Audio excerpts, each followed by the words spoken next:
ma sœur et moi avons obtenu notre diplôme universitaire ensemble, mais mes parents n'ont payé que les frais de scolarité de ma sœur. Elle le méritait, mais pas toi.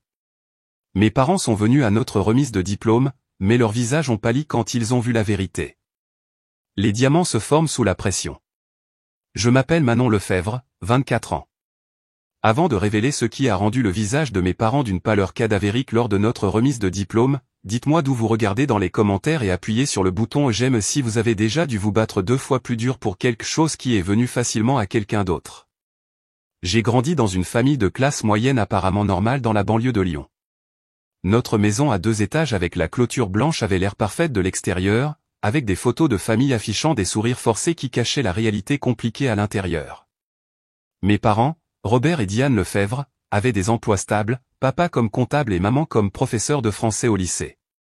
Nous n'étions pas riches, mais nous étions assez à l'aise pour que les difficultés financières ne soient pas censées faire partie de mon avenir. Ma sœur Léa avait 2 ans de moins que moi, mais semblait toujours avoir des kilomètres d'avance aux yeux de nos parents. Avec ses boucles blondes parfaites, ses réussites scolaires sans effort et son charme naturel, elle incarnait tout ce qu'ils appréciaient. Dès la petite enfance, le schéma était clair, Léa était l'enfant en or, et j'étais la laissée pour compte. Je peux encore imaginer les matins de Noël où Léa déballait les derniers jouets chers tandis que je recevais des articles pratiques comme des chaussettes ou des kits de bricolage de magasins à bas prix. Ta sœur a besoin de plus d'encouragement avec ses talents, expliquait maman quand je remettais en question la disparité. Même à 8 ans, je reconnaissais l'injustice, mais j'ai appris à ravaler ma déception. Les événements scolaires mettaient en évidence la différence dans leur soutien. Pour les exposés scientifiques de Léa, les 2 parents prenaient leur journée, l'aidant à créer des présentations élaborées. Pour mes expositions d'art, j'avais de la chance si maman se présentait pendant 15 minutes pendant sa pause déjeuner. L'art n'est qu'un passe-temps, Manon. Ça ne te mènera nulle part dans la vie, disait papa avec dédain. La seule personne qui semblait me voir était ma grand-mère, Éléonore. Lors de nos visites estivales à sa maison au bord du lac d'Annecy, elle s'asseyait avec moi pendant des heures pendant que je dessinais l'eau et les arbres. Tu as une façon spéciale de voir le monde, Manon, me disait-elle. Ne laisse personne éteindre ta lumière. Ces étés avec grand-mère Éléonore sont devenus mon sanctuaire. Dans sa petite bibliothèque, j'ai découvert des livres sur des entrepreneurs et des chefs d'entreprise prospères qui avaient surmonté des obstacles. J'ai commencé à développer des rêves au-delà de la simple survie de mon enfance. Des rêves de prouver ma valeur par des réalisations que mes parents ne pourraient ignorer. Au lycée, j'avais développé une personnalité résiliente par nécessité. J'ai rejoint tous les clubs liés aux affaires et j'ai excellé en mathématiques et en économie, découvrant une aptitude naturelle qui a surpris même mes professeurs les plus encourageants. Quand j'ai remporté le concours régional de création d'entreprise en seconde, mon professeur d'économie, Monsieur Rivière, a appelé personnellement mes parents pour leur dire à quel point mon travail était exceptionnel. C'est bien, a dit maman après avoir raccroché le téléphone. As-tu pensé à aider Léa avec son projet d'histoire? Elle a cette grande présentation demain. Pendant ma première, je travaillais après l'école dans un café local pour économiser de l'argent. Sentant que j'aurais besoin de mes propres ressources à l'avenir, j'ai réussi à maintenir une moyenne de 16/20 malgré 20 heures de travail par semaine. Pendant ce temps, Léa a rejoint l'équipe de débat et est instantanément devenue la star, mes parents assistant à chaque tournoi et célébrant chaque victoire avec des dîners spéciaux. En terminale, Léa et moi postulions toutes les 2 à l'université. Bien qu'ayant 2 ans d'écart, Léa avait sauté une classe, nous plaçant dans la même promotion. Nous avons toutes les 2 postulé à la prestigieuse université de Valmont, réputée pour ses excellents programmes de commerce et de sciences politiques. Contre toute attente, nous avons toutes les 2 reçu nos lettres d'acceptation le même jour. Je me souviens encore de l'excitation que j'ai ressentie, les mains tremblantes en ouvrant cette épaisse enveloppe. J'ai été accepté, ai-je annoncé au dîner, incapable de contenir ma joie. Acceptation complète au programme de commerce. Mon père a brièvement levé les yeux de son téléphone. C'est bien, Manon. Quelques minutes plus tard, Léa a fait irruption par la porte d'entrée, agitant sa propre lettre d'acceptation. J'ai été accepté au programme de sciences politiques de Valmont, a-t-elle crié. La transformation de mes parents fut immédiate. Papa a sauté de sa chaise, maman s'est précipitée pour embrasser Léa. Et soudain, le dîner fut abandonné pour une célébration improvisée, avec champagne pour les adultes et limonade pétillante pour nous. Nous avons toujours su que tu pouvais le faire, s'est exclamé maman à l'intention de Léa, oubliant apparemment que j'avais annoncé exactement la même réussite quelques minutes plus tôt. 2 semaines plus tard eut lieu la conversation qui allait tout changer. Nous dînions en famille, une rare occasion où tout le monde était présent et les téléphones temporairement mis de côté. Nous devons discuter des plans pour l'université, annonça papa en joignant ses mains sur la table. Ses yeux, cependant, étaient fixés uniquement sur Léa. Nous avons économisé pour tes études depuis ta naissance. Les frais de scolarité de Valmont sont élevés, mais nous pouvons les couvrir entièrement pour que tu puisses te concentrer sur tes études sans te soucier de l'argent. Léa rayonnait de fierté tandis que j'attendais mon tour, supposant qu'ils avaient économisé pour nous deux. Le silence s'étira inconfortablement jusqu'à ce que je prenne enfin la parole. Et mes frais de scolarité, demandai-je doucement. La température de la pièce sembla chuter de plusieurs degrés alors que mes parents échangeaient des regards gênés. Manon, dit lentement mon père, nous n'avons assez que pour l'une de vous deux, et Léa a toujours montré plus de promesses académiques. Nous pensons qu'investir dans son éducation rapportera de meilleurs dividendes. Ma mère tendit la main pour me tapoter la mienne dans ce qu'elle pensait probablement être un geste réconfortant. Tu as toujours été plus indépendante de toute façon. Tu peux contracter des prêts, ou peut-être envisager d'abord une IUT. Les mots qui suivirent se gravèrent dans ma mémoire. Elle le méritait, mais pas toi. Je les fixais, incapable de comprendre la profondeur de leur trahison. Des années de rejet plus mineurs ne m'avaient en quelque sorte pas préparé à ce rejet ultime de ma valeur. À ce moment-là, les minces fils qui maintenaient notre famille unie, et mon esprit, se rompirent complètement. Cette nuit-là, après l'annonce dévastatrice du dîner, je m'enfermai dans ma chambre et laissai enfin couler les larmes que j'avais retenues. L'injustice m'écrasait. 17 ans à essayer de gagner l'approbation de mes parents, aboutissant à ce rejet ultime. Ma moyenne de 16/20, mes victoires au concours de création d'entreprise et mon acceptation dans une université prestigieuse ne signifiaient rien pour eux. Je n'avais jamais été assez, et apparemment, je ne le serai jamais. Le lendemain matin, les yeux gonflés et épuisés, j'ai confronté mes parents dans la cuisine avant l'école. Comment avez-vous pu économiser de l'argent pour les études de Léa mais pas pour les miennes, ai-je demandé, ma voix se brisant malgré mes tentatives de rester calme. Maman soupira en remuant son café. Manon, ce n'est pas si simple. Nous avons dû prendre des décisions pratiques avec nos ressources limitées. Mais j'ai de meilleures notes que Léa, ai-je rétorqué. Je travaille à temps partiel depuis 2 ans tout en maintenant des résultats scolaires parfaits. Comment cela ne montre-t-il pas de dévouement? Papa ferma son journal d'un coup sec. Ta sœur a toujours été dévouée à ses études. Tu as été trop distraite par d'autres activités, et ce travail à toi. De plus, Léa a un cheminement de carrière clair. Tes idées d'entreprise sont au mieux risquées. Vous n'avez même jamais posé de questions sur mes projets, murmurai-je. Écoute, intervint maman, nous pouvons t'aider à remplir les demandes de prêt. Beaucoup d'étudiants financent leurs propres études.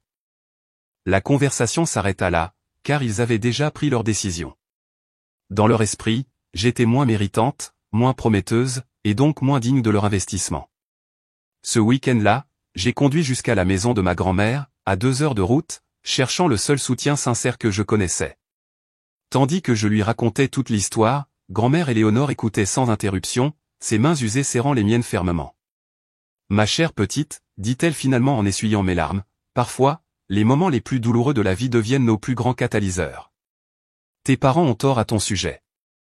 Profondément, tragiquement tort. Mais tu as quelque chose qu'ils ne peuvent pas reconnaître, une détermination inébranlable. Grand-mère ne pouvait pas offrir d'aide financière. Son petit revenu couvrait à peine ses propres dépenses, mais elle m'a donné quelque chose de plus précieux, une croyance inébranlable en mon potentiel. Promets-moi que tu iras quand même à Valmont, dit-elle avec ferveur. Ne laisse pas leurs limites devenir les tiennes.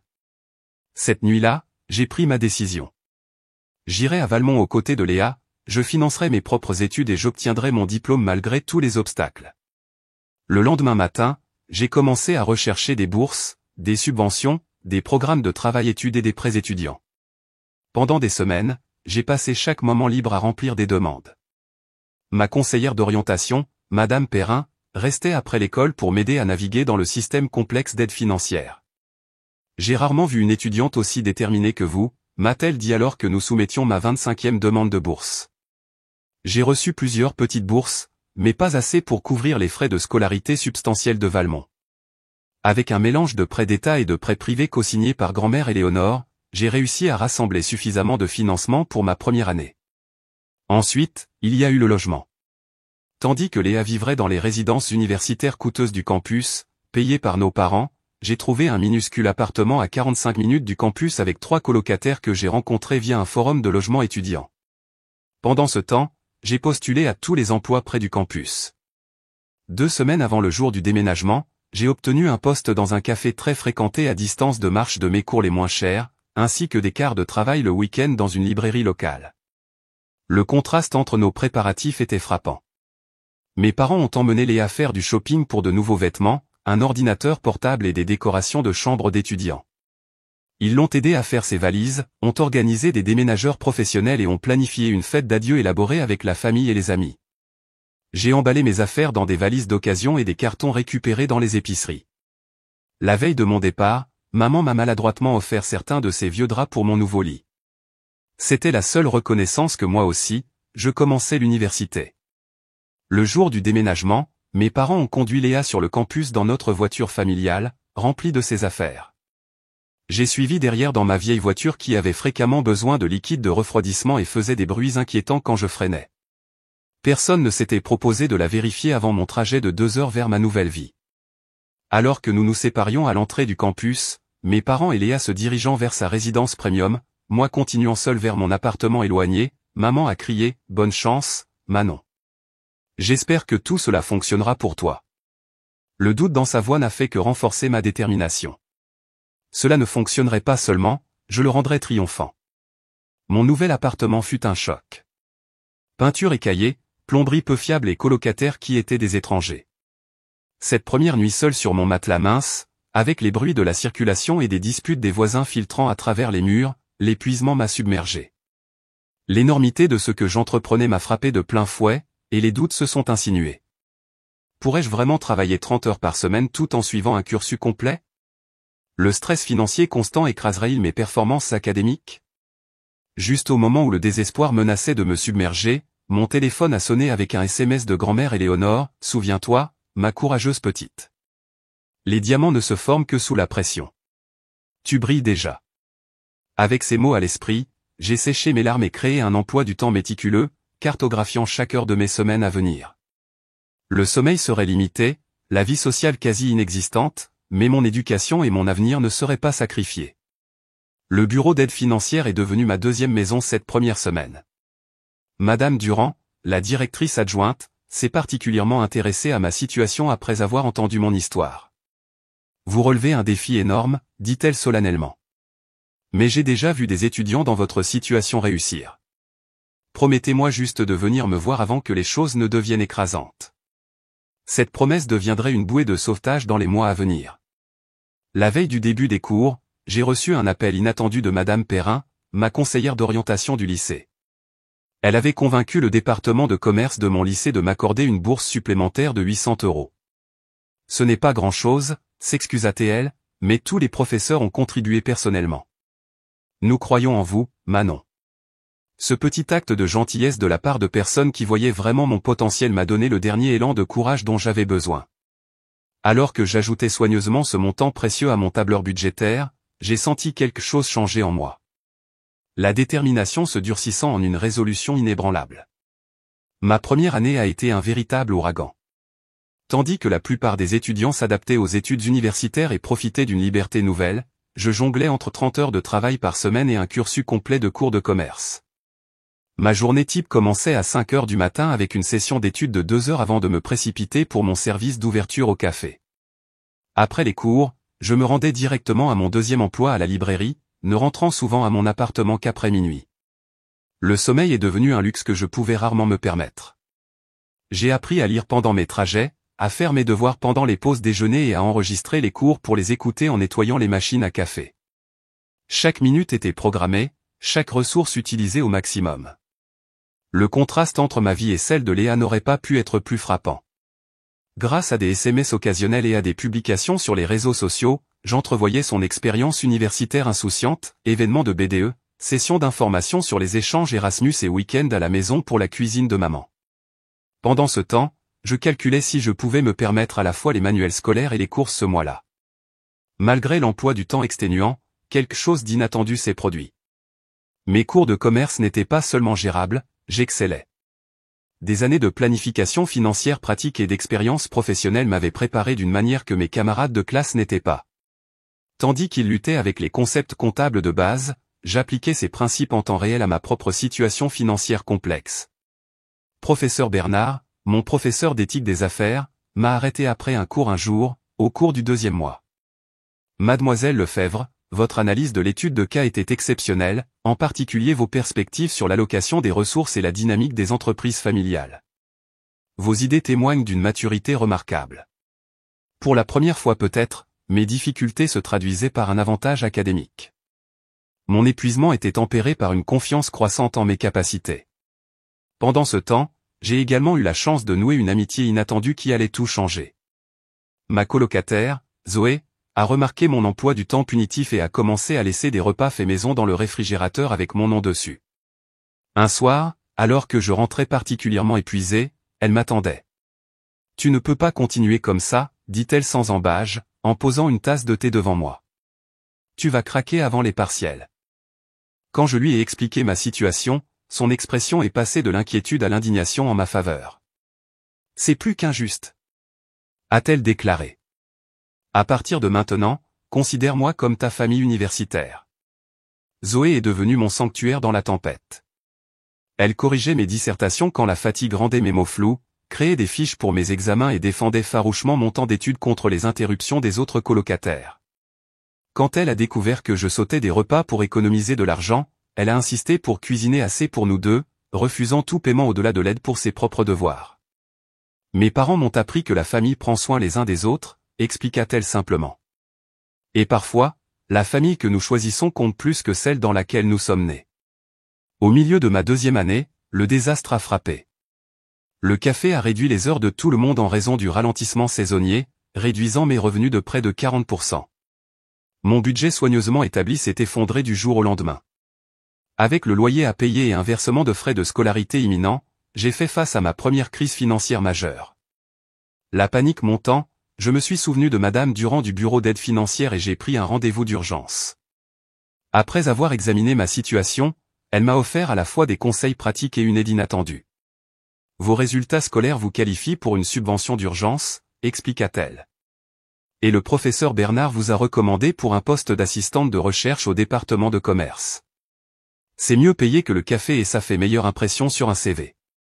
Le poste de recherche est devenu un autre tournant. En travaillant directement avec le professeur Bernard, j'ai commencé à l'assister dans son étude sur la résilience des petites entreprises pendant les ralentissements économiques. Les horaires flexibles s'adaptaient à mon emploi du temps de cours, et la stimulation intellectuelle était un changement bienvenu par rapport à la préparation de café au lait. Plus important encore, le professeur Bernard s'est véritablement intéressé à mon avenir.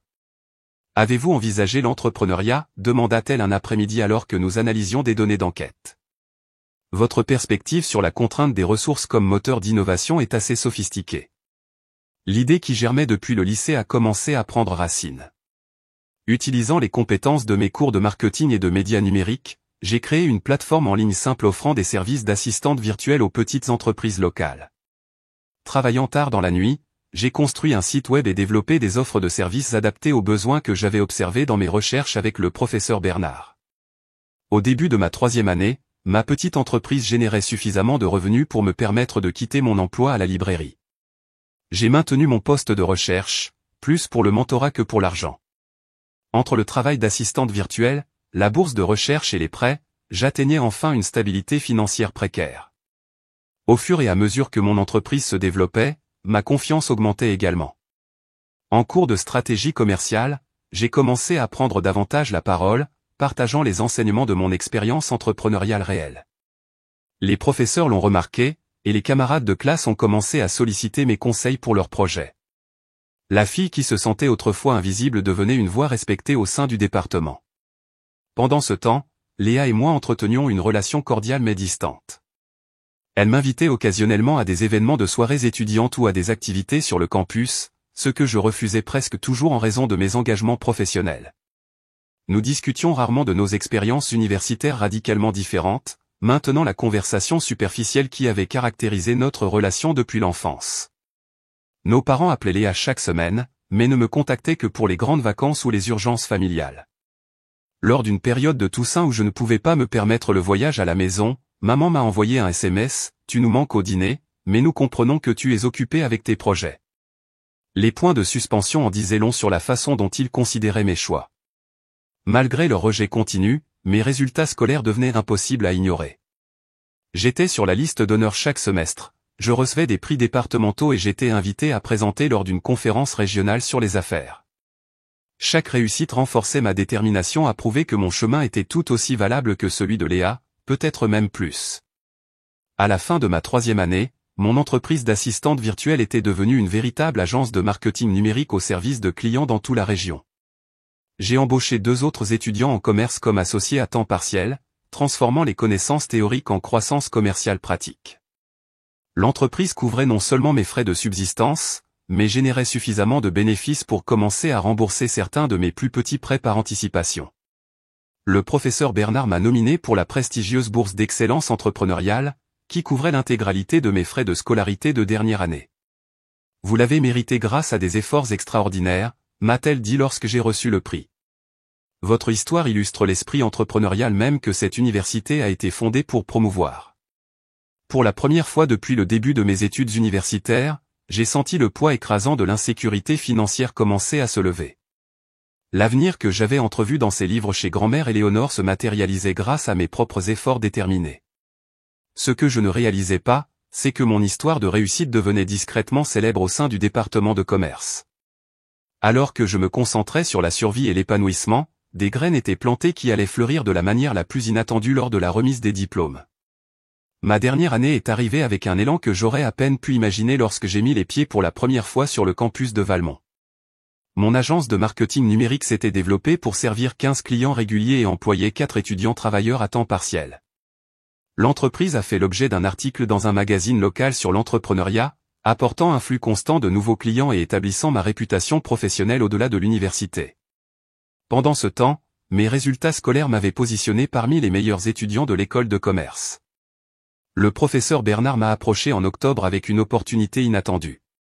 Le concours national d'innovation pour étudiants entrepreneurs accepte les candidatures, dit-elle en faisant glisser une brochure sur son bureau. Le Grand Prix comprend 45 000 € de financement commercial et une visibilité nationale dans l'industrie. Je pense que votre modèle d'agence, ciblant spécifiquement les petites entreprises rurales, a une réelle chance. Avec son mentorat, j'ai passé des semaines à affiner mon plan d'affaires et à pratiquer ma présentation. Après 3 tours de jugement de plus en plus compétitifs, j'ai atteint la phase finale, prévue pour avril, juste un mois avant la remise des diplômes. Ironiquement, alors que ma trajectoire professionnelle montait en flèche, Léa a commencé à connaître ses premières véritables difficultés scolaires. Les exigences de mémoire de fin d'études du programme de sciences politiques ont révélé des lacunes dans ses compétences en recherche et son éthique de travail. Des années à se reposer sur son talent naturel et le soutien parental l'avaient mal préparée à ce véritable défi. Un mardi soir de novembre, j'ai reçu une visite inattendue à mon appartement. En ouvrant, j'ai découvert une Léa en larmes, serrant son ordinateur portable et une pile de documents de recherche. « Je suis en train d'échouer à mon séminaire de mémoire », a-t-elle avoué précipitamment. Le professeur Goldstein dit que ma méthodologie de recherche est fondamentalement défectueuse et j'ai 3 semaines pour tout restructurer complètement, sinon je risque de ne pas obtenir mon diplôme. En regardant la détresse sincère de ma sœur, j'ai ressenti des émotions contradictoires. Une partie de moi, la partie blessée et rancunière, pensait que c'était une justice karmique pour des années de traitement préférentiel.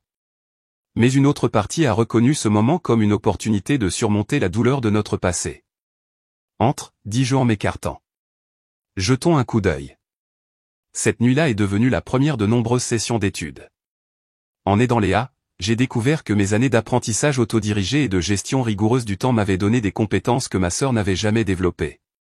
Mon expérience de recherche avec le professeur Bernard s'est avérée inestimable alors que je guidais Léa à travers une méthodologie académique appropriée. Alors que nous travaillions ensemble, quelque chose d'inattendu s'est produit. Nous avons commencé à parler, vraiment parler, peut-être pour la première fois de notre vie. « Comment fais-tu tout ça ?» demanda Léa un soir alors que nous prenions une pause. « Ton entreprise, tes notes parfaites, ton poste de recherche. J'ai à peine le temps de gérer mes cours sans rien d'autre à côté. J'ai expliqué mon emploi du temps punitif, les pressions financières et les calculs constants nécessaires pour rester à flot. Léa écoutait avec une horreur croissante. Je n'avais aucune idée, murmura-t-elle. Maman et papa ont toujours dit que tu allais bien. Bien est relatif, ai-je répondu. J'ai travaillé 60 heures par semaine pendant 4 ans tout en suivant des cursus complets. Je me suis privé de repas, de sommeil convenable et de toute apparence de vie sociale. Mais pourquoi n'as-tu jamais rien dit, demanda-t-elle. La question me frappa par sa naïveté privilégiée. Est-ce que ça aurait changé quelque chose? Maman et papa auraient-ils soudainement décidé que je valais aussi la peine d'investir? La conversation a marqué un tournant dans notre relation. Alors que Léa commençait à reconnaître l'inégalité qui avait façonné nos vies, elle est devenue mon allié inattendu. Elle a commencé à refuser les cadeaux parentaux coûteux, expliquant qu'elle préférait se débrouiller seule, comme sa sœur. En janvier, nos sessions d'études hebdomadaires étaient devenues un lien authentique. Le mémoire de Léa était de nouveau sur les rails, et elle avait commencé à développer une nouvelle appréciation pour la discipline et la persévérance qui lui avaient toujours manqué. Pendant ce temps, mon propre projet de fin d'études avait attiré l'attention de l'administration universitaire. La doyenne Rodriguez, directrice de l'école de commerce, m'a invité à son bureau en février. Votre parcours à Valmont a été extraordinaire, commença-t-elle. Du financement de vos propres études à la création d'une entreprise prospère tout en maintenant l'excellence académique, c'est précisément le genre d'histoire de réussite que nous voulons mettre en avant. Elle expliqua que l'université sélectionnait chaque année un étudiant exceptionnel pour prononcer un bref discours lors de la remise des diplômes. Nous aimerions que vous envisagiez de représenter l'école de commerce cette année, dit-elle. Votre histoire incarne l'esprit entrepreneurial et la détermination que nous visons à inculquer à tous nos diplômés. L'opportunité de prendre la parole lors de la remise des diplômes, de revendiquer publiquement mes réalisations devant mes parents et toute la communauté universitaire, me semblait l'aboutissement de tout ce pourquoi j'avais travaillé. J'ai accepté immédiatement. Ce que je ne savais pas, c'est que la doyenne Rodriguez avait prévu plus qu'un simple discours d'étudiant. Les détails resteraient confidentiels jusqu'à la cérémonie elle-même. À l'approche d'avril, le concours de commerce est devenu ma priorité. Ma présentation au juge intégrait tout ce que j'avais appris sur la résilience, l'optimisation des ressources et la création de valeur à partir de la contrainte. Lorsque le jury a annoncé ma victoire, j'ai ressenti une validation qui transcendait le prix en argent et la publicité. J'avais transformé mes plus grands défis en mon avantage concurrentiel. Le journal universitaire a publié un article en première page sur ma victoire, avec une photo de moi acceptant le trophée et le chèque surdimensionné. J'ai envoyé une copie à grand-mère Éléonore, qui m'a appelé en sanglotant de fierté. J'ai toujours su que tu étais extraordinaire, dit-elle. Maintenant, tout le monde le sait aussi. Mes parents, notamment, n'ont pas mentionné l'article ni le prix. Leur silence avait depuis longtemps cessé de me surprendre. 2 semaines avant la remise des diplômes, nos parents sont arrivés en ville pour aider Léa à se préparer. Ils ont loué une grande maison pour la famille élargie venue célébrer et ont planifié une fête élaborée pour après la cérémonie. J'ai reçu une invitation sommaire qui indiquait clairement que j'étais une pensée après coup. Nous pensions que tu serais occupé par le travail, expliqua maman lorsque j'ai mentionné avoir été exclu du dîner de famille la veille de la remise des diplômes. Mais tu es la bienvenue si tu peux venir. Le rejet piquait, mais moins vivement qu'auparavant. Ma valeur n'était plus liée à leur reconnaissance. La veille de la remise des diplômes, grand-mère Éléonore est arrivée avec un cadeau spécial, une étole de remise de diplôme personnalisée, brodée de mots qui m'avaient soutenu dans les moments les plus sombres, les diamants se forment sous la pression. Porte-la fièrement, dit-elle, les yeux brillants. Tu as mérité chaque fil. Ce soir-là, lors de la répétition de la remise des diplômes, la doyenne Rodriguez m'a prise à part avec un sourire complice. Tout est arrangé pour demain, dit-elle. Sois juste prête pour une introduction légèrement plus longue avant ton discours. Quand j'ai demandé ce qu'elle voulait dire, elle a simplement fait un clin d'œil. Certaines surprises valent la peine d'attendre.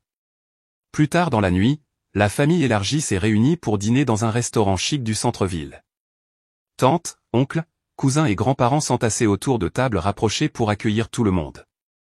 Mes parents tenaient le haut du pavé au centre, régalant tout le monde d'histoires sur les réalisations de Léa et ses projets post-diplôme. Le frère de ma mère, l'oncle Jacques, a finalement interrompu. Et Manon? J'ai entendu dire qu'elle avait gagné un grand concours de commerce. Père a fait un geste dédaigneux. Oh, Manon a été occupée avec ses petits projets parallèles. très entreprenante, Manon. Le ton condescendant indiquait clairement qu'à ses yeux, mes réalisations restaient secondaires par rapport au succès académique traditionnel de Léa. J'ai croisé le regard de ma sœur de l'autre côté de la table et j'ai vu son malaise visible. Après le dîner, grand-mère Éléonore a acculé mes parents dans le hall du restaurant. Bien que je ne puisse pas entendre la conversation, les postures tendues et les gestes défensifs de mon père m'ont indiqué qu'elle les prenait à partie pour le rejet continu de mes réalisations. En rentrant à mon appartement cette nuit-là, je me sentais étrangement calme. Demain apporterait l'aboutissement de 4 années d'efforts acharnés. Quoi qu'il arrive avec ma famille, j'avais prouvé ma valeur à moi-même, et c'est cela, réalisais-je, qui importait vraiment. Le matin de la remise des diplômes s'est levé clair et lumineux, comme si la nature elle-même célébrait avec nous. Je me suis réveillé tôt, incapable de dormir à travers le mélange d'excitation et d'anticipation nerveuse. Aujourd'hui marquait non seulement l'achèvement de mon diplôme, mais la justification du chemin que j'avais choisi. Mon téléphone a sonné avec un SMS de Léa, « Bonjour diplômé. On se voit à la salle des Toches. Tellement fier de marcher avec toi aujourd'hui. » Le simple message reflétait à quel point notre relation avait évolué. De sœurs distantes façonnées par le favoritisme parental, nous avions trouvé notre chemin vers quelque chose comme une véritable amitié. Après un petit déjeuner rapide, je me suis soigneusement habillé avec la tenue que j'avais achetée pour cette occasion. Une nouvelle robe sous ma toge de diplômé, des chaussures sobres mais élégantes dans lesquelles je pouvais marcher avec confiance. En attachant l'étole spéciale de grand-mère Éléonore autour de mes épaules, je me suis permis un moment pour vraiment ressentir le poids de cette réussite. Il y a 4 ans, mes parents m'avaient jugé indigne d'investissement. Aujourd'hui, j'obtiendrai mon diplôme non seulement avec mention, mais avec une entreprise florissante et une reconnaissance nationale. Le voyage avait été brutalement difficile, mais la femme qui en était sortie était plus forte que je n'aurais pu l'imaginer. Zoé a insisté pour me conduire sur le campus. « Votre carrosse vous attend, patronne », a-t-elle plaisanté, mais je pouvais voir la fierté sincère dans ses yeux. Plus de trajet en bus pour vous aujourd'hui. Le campus bourdonnait d'activités alors que les familles endimanchées naviguaient entre les bâtiments, consultant des plans et prenant des photos. Dans la zone de rassemblement des étudiants, les diplômés en toge noire s'agglutinaient comme d'élégants corbeaux, ajustant leurs toques et comparant leurs cordons honorifiques. J'ai repéré Léa instantanément, ses cheveux blonds visibles même de loin. Elle s'est précipitée vers moi quand elle m'a vu, m'embrassant avec une émotion inattendue. « Tu y crois, qu'on a réussi ?» demanda-t-elle en redressant ma toque. « Bien que j'ai à peine réussi tandis que tu conquérais le monde. » Son humilité était encore assez nouvelle pour me surprendre. « Nous avons toutes les deux réussi, à notre manière », ai-je répondu diplomatiquement. La coordinatrice de la cérémonie a commencé à nous arranger par ordre alphabétique, ce qui placerait Léa et moi proches l'une de l'autre dans le cortège. Alors que nous trouvions nos places, j'ai remarqué la doyenne Rodriguez s'approcher avec détermination. « Mademoiselle Lefebvre », dit-elle en me tirant doucement à part. Juste pour confirmer notre arrangement. Après la remise des diplômes, le président de l'université annoncera des reconnaissances spéciales. Vous serez appelé en premier pour votre discours. Et puis, baissa-t-elle la voix, nous avons quelques remerciements supplémentaires prévus. Quand j'ai demandé des détails, elle a souri mystérieusement. Mieux vaut laisser les choses se dérouler naturellement. Sois juste prête pour un moment sous les projecteurs. Les diplômés ont commencé à entrer dans l'amphithéâtre au son traditionnel de la pompe et des circonstances. À travers les fenêtres, j'entrevoyais le public. Des milliers de membres de la famille et d'amis remplissant l'immense espace de bavardages excités et de cris occasionnels de reconnaissance. Alors que nous marchions dans l'allée centrale, j'ai balayé du regard la section familiale et j'ai repéré mes parents assis à des places de choix près de l'avant. Papa portait son costume bleu marine réservé aux réunions clients importantes, tandis que maman avait choisi une robe à fleurs élaborée et un chapeau assorti qui criait « Occasion importante ». Leurs yeux suivaient Léa avec une fierté évidente alors qu'elle marchait quelques personnes devant moi. Grand-mère Éléonore était assise à côté d'eux, élégante dans sa simple robe bleue, son regard fixé fermement sur moi. Quand nos yeux se sont croisés, elle a hoché la tête une fois, un geste contenant toute sa fierté féroce et son amour. La cérémonie s'est déroulée avec les discours attendus sur le potentiel futur et la responsabilité de l'éducation. J'écoutais à moitié, répétant mentalement mon prochain discours tout en gérant les papillons dans mon estomac. Finalement, le moment de la remise des diplômes est arrivé. Nous nous sommes levés par département, traversant la scène pour recevoir nos diplômes et serrer la main des responsables universitaires. Quand mon nom a été appelé, j'ai entendu le sifflet distinctif de grand-mère Éléonore percer les applaudissements polis. Léa, retournant à sa place, m'a fait un signe de pouce levé alors que nous nous croisions. Après la remise des diplômes, le président de l'université, Monsieur Arnaud, s'est de nouveau approché du podium. Avant de conclure la cérémonie d'aujourd'hui, nous avons plusieurs reconnaissances spéciales à présenter. D'abord, j'invite Manon Lefebvre de l'école de commerce à prononcer le discours d'étudiant de cette année. Alors que je me dirigeais vers la scène, j'ai aperçu mes parents. Pour la première fois de la journée, ils me regardaient directement, la confusion évidente sur leur visage. Clairement, ils ne s'attendaient pas à ce que leur fille moins prometteuse reçoive cet honneur. Prenant la parole au podium, j'ai pris une profonde inspiration et j'ai commencé. Il y a 4 ans, je suis arrivé à Valmont avec rien d'autre que de la détermination et la conviction que l'éducation devait être méritée, et non donnée. Aujourd'hui, je me tiens devant vous, ayant travaillé 30 heures par semaine tout en maintenant un cursus complet, en créant une entreprise prospère qui emploie d'autres étudiants, et en obtenant mon diplôme avec les plus hautes distinctions. J'ai parlé de résilience, de trouver la force dans l'adversité, et de redéfinir le succès selon ses propres termes. Sans mentionner directement mes parents, j'ai abordé la douleur d'être sous-estimé et le pouvoir de prouver aux sceptiques qu'ils avaient tort. Le plus grand cadeau de mon éducation à Valmont ne se trouvait pas dans les manuels scolaires ni dans les cours, cependant. C'était de découvrir que les limites que les autres nous imposent ne doivent pas nécessairement devenir les nôtres. Chacun de nous a la capacité de transcender les attentes et de créer nos propres définitions du succès. Alors que je concluais mon discours sous des applaudissements enthousiastes, le président Arnaud est retourné au micro. Ce qui s'est passé ensuite allait changer à jamais la dynamique de ma famille. Merci, mademoiselle Lefebvre, pour ces paroles inspirantes.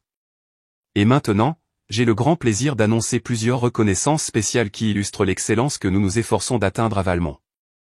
Il marqua une pause dramatique, jetant un coup d'œil à ses notes. D'abord, le corps professoral de l'école de commerce a unanimement choisi Manon Lefebvre comme major de promotion de cette année, diplômée avec une moyenne parfaite de 18/20 tout en créant simultanément une entreprise désormais évaluée à plus de 100 000 €. Un murmure d'appréciation parcourut la foule. Je restai figé à côté du podium, ne m'attendant pas à cette reconnaissance publique. De plus, continua le président, mademoiselle Lefebvre est la lauréate de cette année du concours national d'innovation pour étudiants entrepreneurs, apportant une reconnaissance sans précédent au programme d'entrepreneuriat de notre université. Les applaudissements du public s'intensifièrent. J'osai un regard vers mes parents et vis leurs expressions passer de la confusion au choc.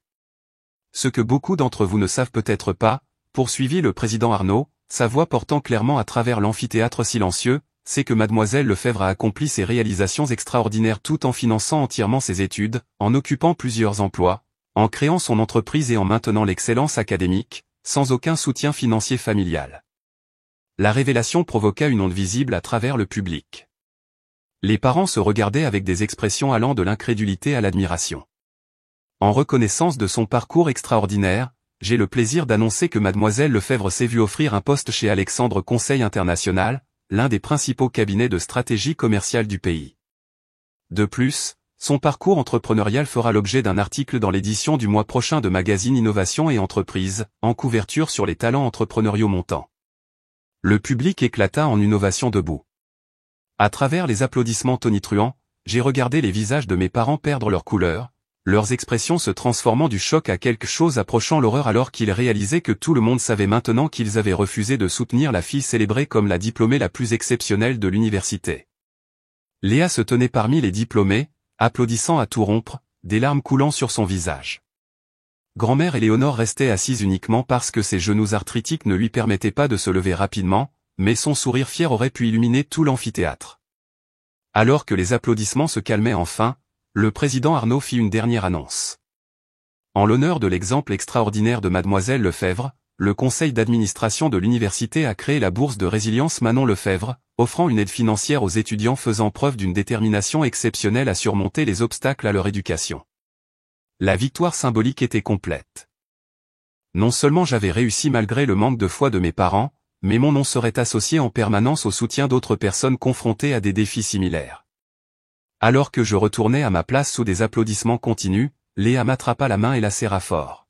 « Tu es incroyable », murmura-t-elle avec ferveur.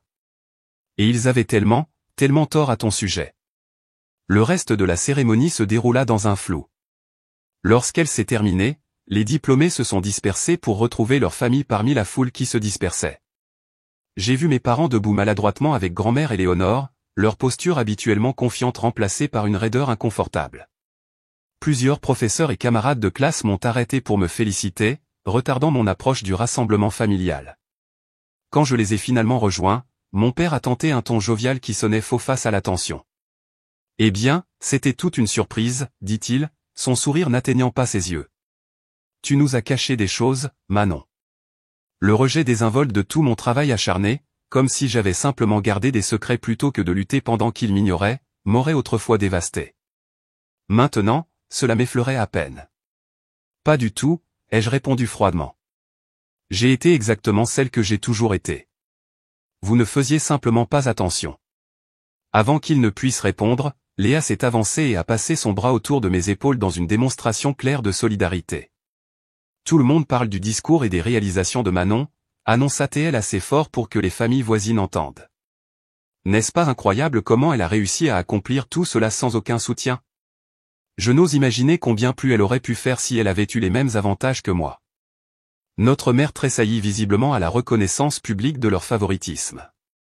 À proximité, l'oncle Jacques et plusieurs autres parents observaient l'interaction avec des yeux nouvellement critiques. Peut-être devrions-nous continuer cette conversation à la maison, suggéra sèchement papa, clairement mal à l'aise face à l'examen public. En fait, ai-je répondu, j'ai une célébration avec mon équipe commerciale et mes mentors cet après-midi. Ils ont été mon véritable système de soutien ces 4 dernières années, et je ne la manquerai pour rien au monde. Grand-mère Éléonore s'avança alors, prenant ma main dans la sienne noueuse. Je viens avec toi, déclara-t-elle. Je veux rencontrer ces merveilleuses personnes qui ont reconnu ce que tes propres parents n'ont pas pu voir. La déclaration brutale resta en suspens dans l'air entre nous.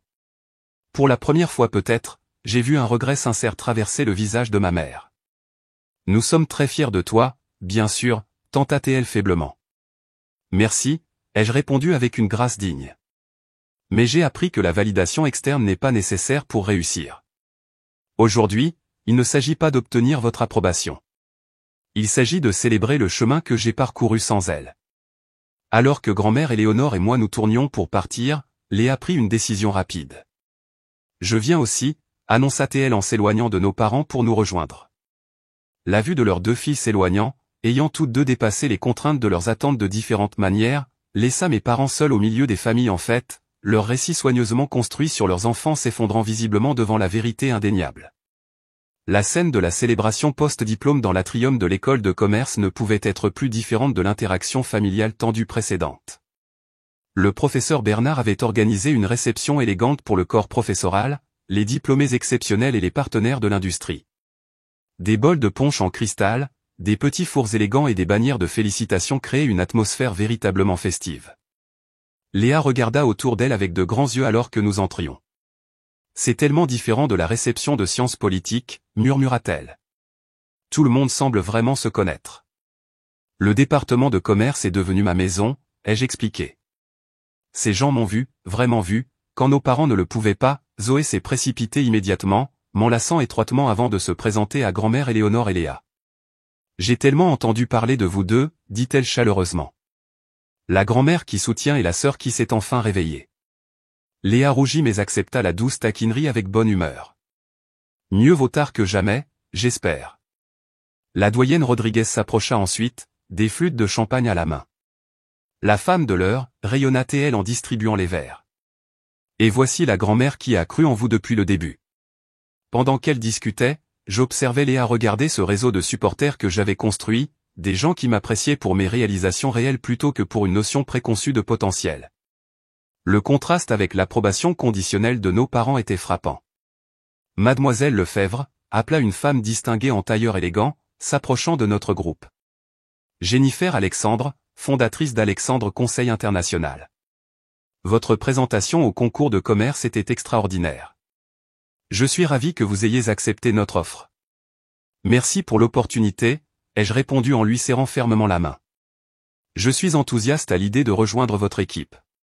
Jennifer sourit chaleureusement. Avec votre combinaison d'excellence académique et d'expérience pratique, vous êtes exactement ce que nous recherchons. Peu de nouveaux diplômés ont déjà créé une entreprise prospère à partir de rien.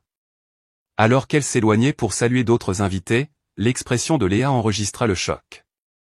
Tu ne m'as pas dit que tu travaillerais pour Alexandre Conseil International. C'est l'un des cabinets de conseil les plus prestigieux du pays. J'ai souri modestement. C'est arrivé rapidement après le concours. Le salaire est important. Plus que ce que papa gagne, je suppose, dit Léa pensivement. La célébration s'est poursuivie avec des discours du corps professoral et des remises de prix départementaux. J'ai reçu le prix d'entrepreneuriat exceptionnel, remis par le professeur Bernard, les larmes aux yeux alors qu'elle racontait mon parcours de première année déterminé à chef d'entreprise et star du département. Tout au long de l'après-midi, j'ai présenté grand-mère Éléonore à tous ceux qui m'avaient soutenu, professeurs qui m'avaient encadré, camarades de classe devenus associés commerciaux, personnel universitaire qui m'avait aidé à surmonter les difficultés financières. Chaque salutation incluait la personne partageant un souvenir précis de la façon dont je les avais impressionnés ou contribué au département. Je n'avais aucune idée, murmura Léa après la 10e introduction de ce type. Tous ces gens t'admirent tellement. Au milieu de la réception, mon téléphone a vibré avec un SMS de maman, la famille se réunit à la maison de location pour dîner à 18h. S'il te plaît, joins-toi à nous. Nous voulons célébrer nos 2 diplômés. J'ai montré le message à Léa et grand-mère Éléonore. Qu'en pensez-vous? Grand-mère renifla. Un peu tard pour jouer les fiers parents maintenant, n'est-ce pas? Léa parut tiraillée. Ils essaient, je suppose, à leur manière. Nous n'avons pas à décider tout de suite, dis-je en rangeant mon téléphone. Profitons d'abord de ce moment. Alors que la réception touchait à sa fin, le professeur Bernard s'approcha avec un photographe du campus. Le magazine économique veut une photo de vous avec votre famille pour l'article. Sont-ils ici? La question créa une pause gênante. Ma grand-mère et ma sœur sont ici, répondis-je prudemment. Mes parents sont ailleurs pour le moment. La compréhension se lut dans ses yeux. La famille qui compte est celle qui vous soutient, dit-elle gentiment. Prenons une photo de vous 3. Le photographe nous arrangea près de l'emblème de l'école de commerce, grand-mère Éléonore rayonnant fièrement avec un bras autour de chaque petite fille, Léa et moi dans nos tenues de remise de diplôme, mon étole spéciale bien en évidence. Alors que nous quittions la réception, la doyenne Rodriguez m'a tendu une carte de visite. Le doyen des admissions du programme MBA de Valmont m'a demandé de vous la donner. Ils sont très intéressés à discuter d'une bourse complète si vous décidez de poursuivre vos études tout en travaillant. Les opportunités qui continuaient de se déployer devant moi contrastaient fortement avec ce que mes parents avaient autrefois envisagé, ou n'avaient pas réussi à envisager, pour mon avenir. Devrions-nous aller au dîner de famille? Demandai-je alors que nous marchions vers la voiture de Zoé. Grand-mère Éléonore me prit la main. Cette décision t'appartient entièrement, ma chérie. Tu ne leur dois rien. Mais elle ajouta, après une pause réfléchie, il pourrait y avoir un intérêt à leur permettre de voir exactement qui tu es devenu. Non pas pour eux, mais pour toi. Léa hocha la tête en signe d'accord. De plus, j'aimerais voir l'oncle Jacques les cuisiner sur la raison pour laquelle ils n'ont jamais mentionné ton entreprise ou tes prix avant aujourd'hui.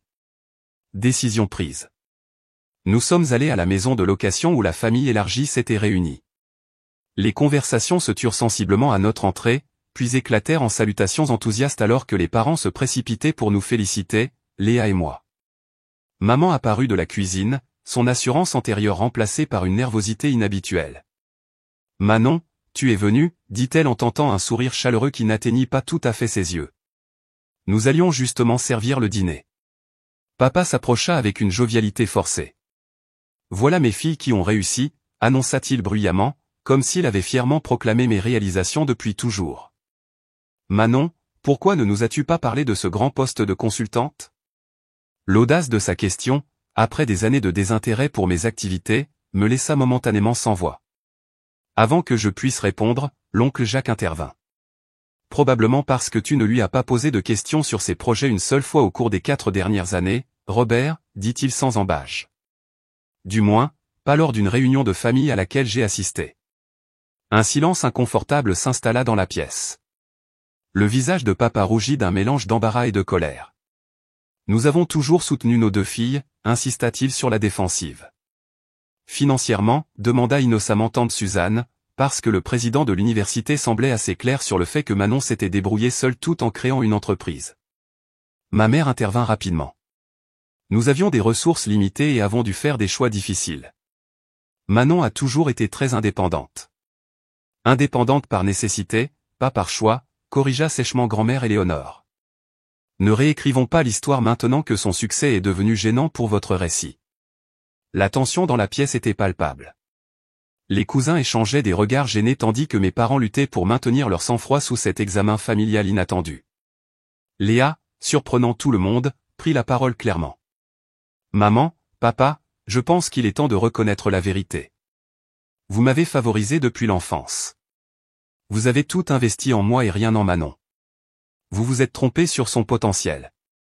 Et aujourd'hui, tout le monde l'a vu. Les yeux de maman se remplirent de larmes. Qu'il s'agisse d'un remords sincère ou d'embarras d'être ainsi dénoncé publiquement était difficile à déterminer. Nous n'avons jamais voulu. Commença-t-elle faiblement. L'impact compte plus que l'intention, intervins-je calmement. Vos choix ont façonné ma réalité, peu importe ce que vous aviez l'intention de faire. Papa, peu habitué à voir son autorité remise en question, tenta de reprendre le contrôle de la situation. Ce n'est guère le moment de laver son linge sale en famille. Nous sommes ici pour célébrer.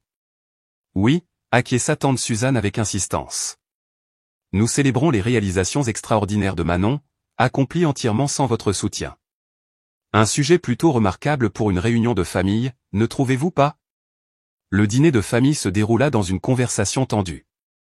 Mes parents, me voyant sous un nouveau jour, posaient des questions sur mon entreprise et mes projets de carrière. À chaque réalisation que je décrivais, le malaise de mes parents augmentait visiblement à mesure que l'ampleur de ce qu'ils avaient rejeté devenait plus claire. Au moment du dessert, la dynamique familiale s'était sensiblement modifiée.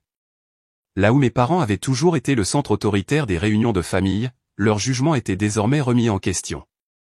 La fille qu'ils avaient jugée moins méritante s'était révélée exceptionnelle selon tous les critères objectifs, sapant entièrement leur crédibilité. Alors que la soirée se terminait, les parents partirent avec de chaleureuses félicitations et, dans plusieurs cas, des cartes de visite et des offres de relations professionnelles. La reconnaissance et le soutien de la famille élargie, bien que tardif, me semblaient véritablement valorisants. Lorsqu'il ne resta plus que la famille immédiate, papa tenta un geste conciliant. Manon, ta mère et moi avons discuté, et nous aimerions t'aider avec la caution d'un appartement près de ton nouveau travail, comme cadeau de remise de diplôme. L'offre, si modeste comparée aux 4 années de frais de scolarité qu'ils avaient fournis à Léa, aurait autrefois tout signifié pour moi. Maintenant, elle me semblait presque offensante par son inadéquation. Merci.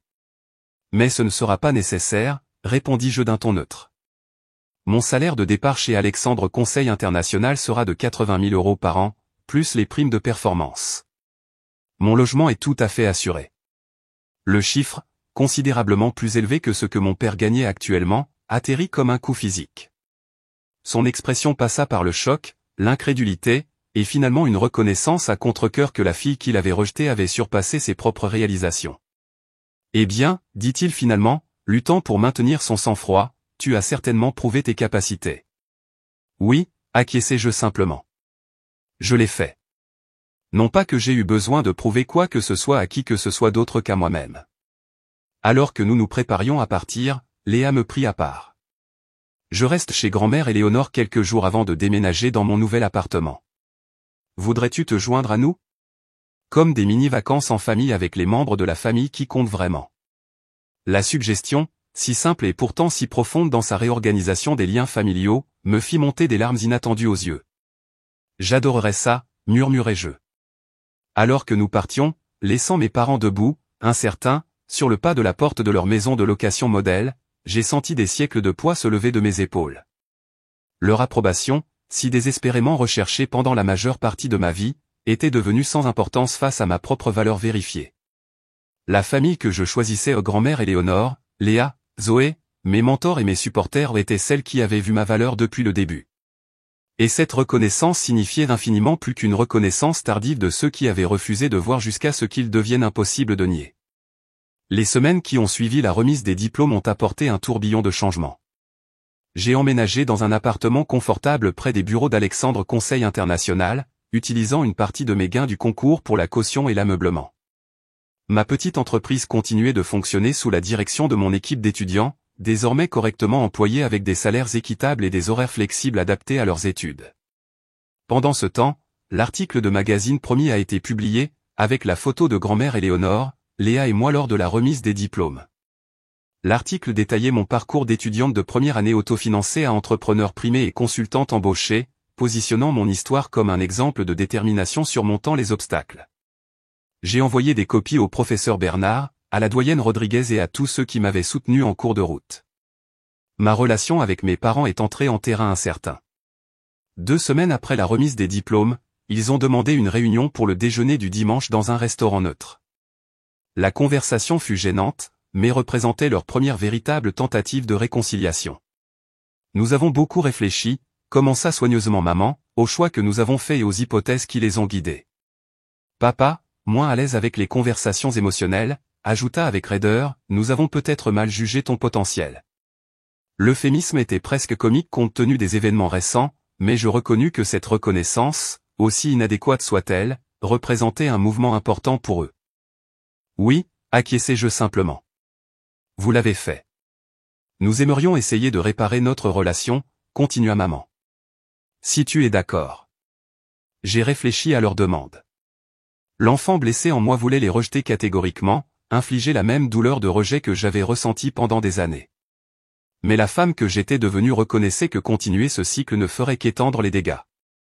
Je suis ouverte à développer une nouvelle relation, dis-je finalement. Mais il faudrait que ce soit justement ça, nouveau. Construit sur qui je suis réellement, pas sur qui vous pensiez que j'étais ou souhaitiez que je sois. Ça semble juste, concéda papa, sa confiance habituelle notablement atténuée. Et cela exigerait de reconnaître que ce qui s'est passé n'était pas seulement un malentendu ou une circonstance malheureuse. C'était du favoritisme qui a causé un réel préjudice. Cette exigence les mettait clairement mal à l'aise, mais après avoir échangé des regards, ils hochèrent la tête. Nous avons favorisé Léa, admit doucement maman. Nous la voyons comme l'investissement le plus sûr parce qu'elle correspondait à nos attentes de réussite.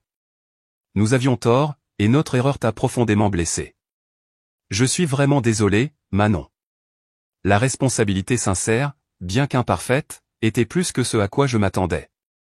Elle ouvrait une porte à une possible réconciliation, bien que le chemin à parcourir ne serait ni rapide ni facile. Au cours de l'été, j'ai commencé mon poste chez Alexandre Conseil International tout en maintenant un contact régulier avec Léa et grand-mère Éléonore. Léa avait obtenu un poste de débutante dans une organisation à but non lucratif axée sur l'équité en matière d'éducation, un choix de carrière apparemment influencé par sa nouvelle prise de conscience des privilèges et des écarts d'opportunités. Je n'arrête pas de penser à quel point nos chemins ont été différents, a-t-elle avoué lors d'un de nos dîners hebdomadaires entre sœurs, et combien d'autres étudiants sont confrontés aux obstacles que tu as rencontrés, mais sans ta volonté exceptionnelle de les surmonter. Sa conscience sociale croissante me plaisait plus que n'importe quelle excuse n'aurait pu le faire. Ma sœur évoluait au-delà de l'identité d'enfant en or que nos parents avaient construite pour elle, développant une véritable empathie et un but. À l'automne, j'avais trouvé un rythme productif avec mon travail de consultante tout en continuant à superviser l'agence de marketing numérique. Ma première évaluation de performance a suscité les éloges des associés principaux et une prime inattendue. La sécurité financière, cette condition insaisissable que j'avais poursuivie pendant des années, était enfin mienne. Lors d'une visite de week-end à la maison du lac de grand-mère Éléonore, elle m'a offert une petite boîte en bois alors que nous étions assis sur son porche à regarder le coucher de soleil. J'ai gardé ça pour le bon moment, expliqua-t-elle. À l'intérieur se trouvait un délicat bracelet en argent. Ma grand-mère me l'a donné quand j'ai terminé mes études, dit-elle. Elle m'a dit que c'était un rappel que la valeur d'une femme vient de l'intérieur, pas de l'évaluation des autres. Je l'ai gardé toutes ces années pour une petite fille qui comprendrait vraiment sa signification. Alors qu'elle le fermait autour de mon poignet, elle ajouta, « Ton parcours a été plus difficile qu'il n'aurait dû l'être, Manon. Mais la femme que tu es devenue à travers cette lutte est extraordinaire d'une manière qu'un chemin plus facile n'aurait peut-être jamais révélé. » Ces mots ont cristallisé quelque chose que je ressentais mais que j'avais du mal à articuler. Que si l'injustice que j'avais subie n'était pas justifiée, les forces développées à travers cette adversité étaient devenues partie intégrante de mon identité et de mon succès. Au premier anniversaire de ma remise de diplôme, j'ai utilisé une partie de mes économies et des bénéfices de mon entreprise pour créer la bourse d'excellence de première génération à l'université de Valmont. Contrairement aux bourses traditionnelles axées uniquement sur les résultats scolaires, ce fonds soutenait spécifiquement les étudiants faisant preuve d'une détermination extraordinaire à surmonter les obstacles familiaux ou financiers. Le comité de sélection devrait tenir compte non seulement de la situation actuelle des étudiants, mais aussi de ce qu'ils ont surmonté pour y arriver, ai-je précisé en finalisant les détails de la dotation. La première bénéficiaire, une jeune femme occupant 2 emplois tout en étudiant la comptabilité et en s'occupant de ses jeunes frères et sœurs, me rappelait fortement moi-même. La différence, c'est que maintenant, elle aurait le soutien qui m'avait manqué. Mes parents, gagnant progressivement une confiance limitée grâce à des efforts constants, ont assisté à la cérémonie d'annonce de la bourse. Alors qu'ils écoutaient mon discours sur la création d'échelles d'opportunités pour que d'autres puissent grimper, j'ai remarqué quelque chose de nouveau dans leurs expressions. Non seulement du regret pour les erreurs passées, mais une fierté sincère, non entachée de comparaison ou de conditions. Tu as créé quelque chose de significatif, reconnut papa par la suite, le plus proche qu'il ait jamais été d'exprimer une admiration sincère. Maman ajouta plus directement, tu es devenu quelqu'un qui transforme sa propre douleur en but. C'est rare et précieux. Bien que ces petites reconnaissances importent, j'avais appris, peut-être la leçon la plus importante de mon parcours, la validation externe, même celle des parents, était finalement secondaire par rapport à la conviction interne. Ma valeur n'avait pas changé lorsqu'ils l'avaient finalement reconnue. Leur perception avait simplement rattrapé la réalité qui avait toujours été là. Léa et moi avons continué à renforcer notre sororité authentique, la démêlant du cadre comparatif que nos parents avaient créé. Lors d'une randonnée du samedi, elle a posé la question qui lui trottait clairement dans la tête depuis un certain temps. Penses-tu que tu leur pardonneras un jour complètement ? J'y ai réfléchi attentivement alors que nous atteignions un point de vue panoramique. Le pardon n'est pas une décision unique, ai-je finalement répondu. C'est un processus continu de libération de l'attente que le passé aurait pu être différent. Je ne pense pas que j'oublierai un jour qu'on m'a dit que je ne valais pas la peine d'investir, ai-je continué honnêtement. Mais je travaille à ne pas laisser ce moment définir ma relation avec eux à l'avenir. C'est le pardon dont je suis capable en ce moment. Léa hocha la tête pensivement. Pour ce que ça vaut, leur plus grande perte a été de ne pas savoir qui tu étais vraiment toutes ces années. Alors que je contemplais le vaste paysage en contrebas, j'ai réfléchi au chemin qui m'avait mené ici. De l'adolescente dévastée entendant, elle le méritait, mais pas toi, à la professionnelle accomplie créant des opportunités pour les autres. La transformation ne concernait pas seulement mes circonstances, mais ma compréhension fondamentale de l'estime de soi. La vraie victoire n'était pas de prouver à mes parents qu'ils avaient tort. Bien que cette satisfaction soit indéniable, le triomphe plus profond était de découvrir que leur évaluation ne m'avait jamais réellement défini. J'avais toujours été capable, précieuse et digne d'investissement. Leur incapacité à le voir reflétait leurs limites, pas les miennes. C'est peut-être la prise de conscience la plus puissante pour quiconque a été sous-estimé ou rejeté. Votre valeur existe indépendamment de la capacité des autres à la reconnaître. Les opinions qui vous limitent témoignent des déficits d'imagination des autres, et non de votre potentiel inhérent. En fin de compte, être sous-estimé est devenu mon plus grand avantage. Cela m'a forcé à développer la résilience, l'autonomie et la détermination qui m'ont servi longtemps après que la blessure initiale ait guéri. Les qualités même que mes parents n'avaient pas réussi à cultiver sont devenues le fondement d'un succès qu'ils n'auraient pas pu imaginer. Non pas parce que je n'étais pas capable, mais parce que leur vision était trop limitée pour englober qui je pouvais devenir. Avez-vous déjà été sous-estimé par quelqu'un dont les opinions semblaient définir votre valeur ? Comment avez-vous trouvé la force de leur prouver qu'ils avaient tort ou, plus important encore, de prouver votre valeur à vous-même? Partagez votre histoire dans les commentaires ci-dessous et n'oubliez pas d'aimer et de vous abonner si ce parcours de dépassement des attentes familiales a résonné en vous. N'oubliez pas, parfois ceux qui croient le moins en vous peuvent vous motiver le plus. Non pas pour gagner leur approbation, mais pour découvrir jusqu'où, au-delà de leur vision limitée, vous pouvez réellement vous envoler. Merci de m'avoir accompagné dans ce voyage, et j'espère que mon histoire vous inspirera à reconnaître votre propre valeur inhérente, peu importe qui ne la voit pas.